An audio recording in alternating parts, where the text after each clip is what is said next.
আসসালামু আলাইকুম সুপ্রিয় দর্শক, যে যেখান থেকে আমার এই ভিডিওটি দেখছেন আশা করি সবাই ভালো আছেন। আজকে আপনাদেরকে দেখাবো একদম অথেন্টিক রেসিপিতে রেড ভেলভেট কেক। আমি এখানে কাপের মাপও দিয়ে দিব এবং আমি যেটাতে সবসময় কেক তৈরি করে থাকি মেজারমেন্ট স্কেল, আমি সেটা দিয়ে আপনাদেরকে দেখাচ্ছি। প্রথমে আমি 150 গ্রাম চিনি মেপে নিচ্ছি।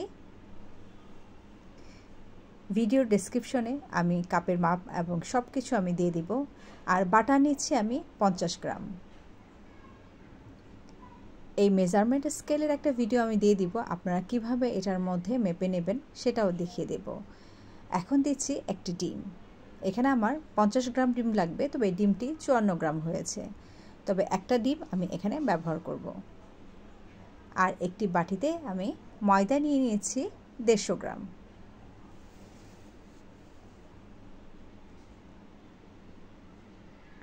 এই মেজারমেন্ট স্কেলে যদি আপনি কেকের পরিমাণটা মেপে নেন তাহলে কিন্তু আপনার কেকটা একদম পারফেক্ট হবে, চুপসেও যাবে না, নষ্টও হবে না।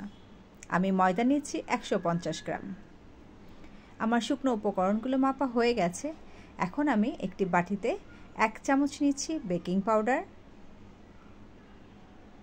আমি এখানে মেজারমেন্ট স্কেলের যেটা 1 টিস্পুন আমি সেটা ব্যবহার করেছি, আর যেটা হাফ টিস্পুন আছে আমি সেটাতে নিচ্ছি বেকিং সোডা। আমি এখানে বেকিং পাউডার 1 চামচ এবং বেকিং সোডা হাফ চামচ ব্যবহার করেছি। এখন আমি এই শুকনো উপকরণটিকে সুন্দর করে চেলে নেব। একটি চালনির সাহায্যে আমি বেকিং সোডা এবং বেকিং পাউডার এবং ময়দা দুটো একসাথে খুব ভালো করে মিশিয়ে আমি চেলে নিচ্ছি। আমি ভিডিওটি একটু ফাস্ট করে দিয়েছি কারণ এটা আপনারা সবাই পারবেন, ভিডিওটি না হলে লং হয়ে যাবে। এখন একটি ঢাকনা দিয়ে আমি এই শুকনো উপকরণটা ঢেকে রাখবো। চলে যাচ্ছি আমার নেক্সট স্টেপে। একটি বাটিতে আমি 50 গ্রাম লিকুইড দুধ নিচ্ছি। আমি একটা লিকুইড ব্যাটার তৈরি করব, তার জন্য আমার লাগছে 50 গ্রাম লিকুইড দুধ।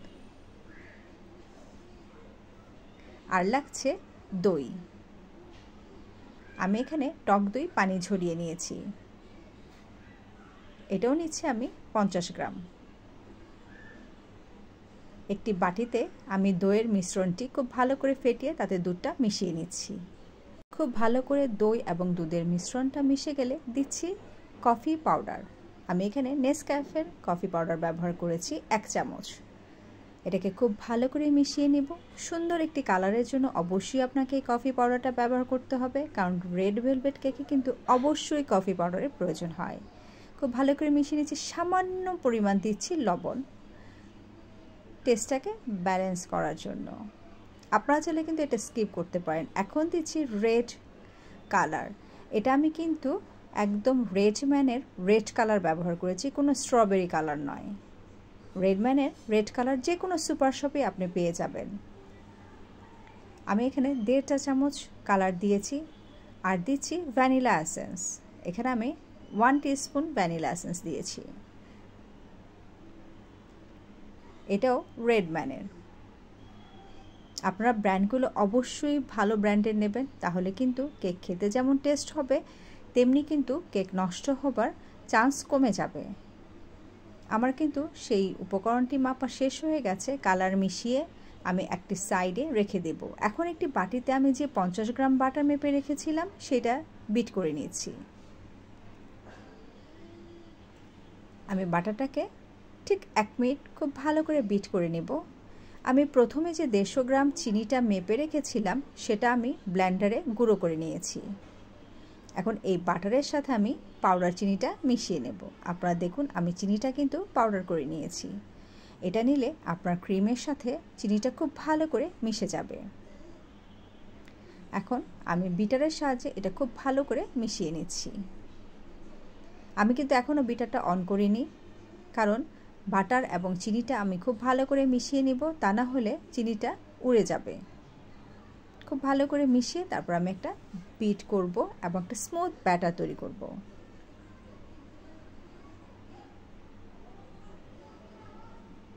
দেখুন আমি যেভাবে বিট করছি আমার কিন্তু এখানে বাটারটা ভালো মতো বিট হয়ে গেছে।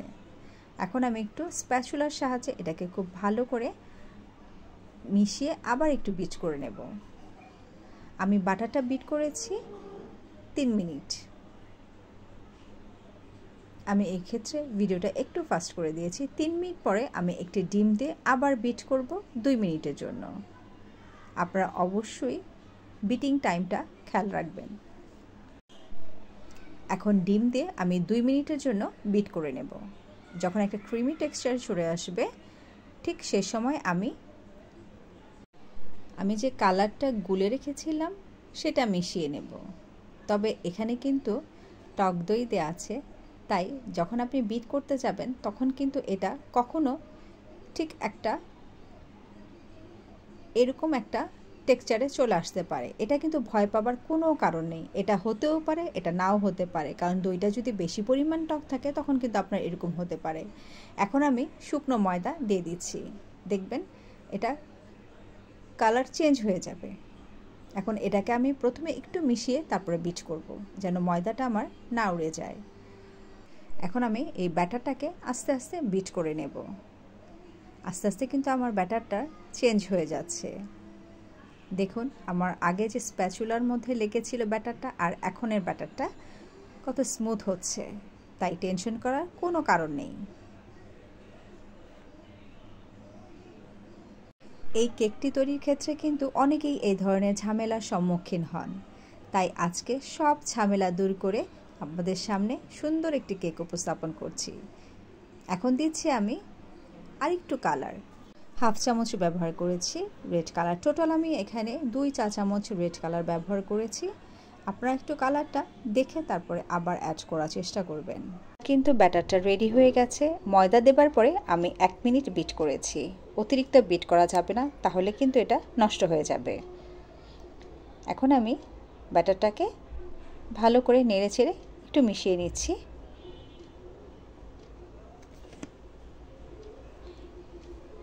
এখন আপনাদেরকে আমি দেখাচ্ছি যে আমার এই ব্যাটারটুকু কতটুকুন পরিমাণ হয়েছে। আমার টোটাল 511 গ্রাম হয়েছে। আমি এটা 6 ইঞ্চি মোল্ডে অর্ধেক করে দিচ্ছি। এখানে আমি 250 গ্রাম দিয়েছি। দিয়ে এটাকে একটা কাঠির সাহায্যে খুব ভালো করে স্প্রেড করে দিচ্ছি, যেন ব্যাটারটা যেন ঠিক সমানভাবে বসে যায়। এখন আমি বাকি ব্যাটারটুকু আপনাদেরকে মেপে দেখাচ্ছি। এখানে আছে 253 গ্রাম। তো আমি এটা সমান করার জন্য সামান্য একটু পরিমাণ এটার সাথে দিয়ে অ্যাডজাস্ট করে নিয়েছি। এখন আমি একটি টেবিলে দুবার এটাকে একটু ট্যাপ করে নিয়ে আমার ওভেনে দিয়ে দিচ্ছি। ওভেনটাকে আগেই আমি প্রিহিট করে রেখেছিলাম 10 মিনিটের জন্য। এখন আমি 160 ডিগ্রিতে 30 মিনিটের জন্য আমি দিয়ে রাখছি। তবে 15 মিনিটস পরে আমি কেকটাকে চেক করব। আমার কিন্তু কেকটি হতে সময় লেগেছে 20 মিনিটস। এক একজনের ওভেন কিন্তু এক এক টেম্পারেচার। দেখুন আমার কেকটি কিন্তু হয়ে গেছে। আমি একটি কাঠির সাহায্যে আপনাদেরকে দেখিয়ে দিচ্ছি। কাঠিটা কিন্তু স্মুথলি বের হয়ে যাচ্ছে। আমার কেকটি কিন্তু পারফেক্টভাবে হয়ে গেছে। এখন আমি কেকটাকে ডিমোল্ড করে নিচ্ছি। আমি সুন্দর করে একটি ছুরির সাহায্যে সাইডটাকে সুন্দর করে আমি কেটে নিচ্ছি।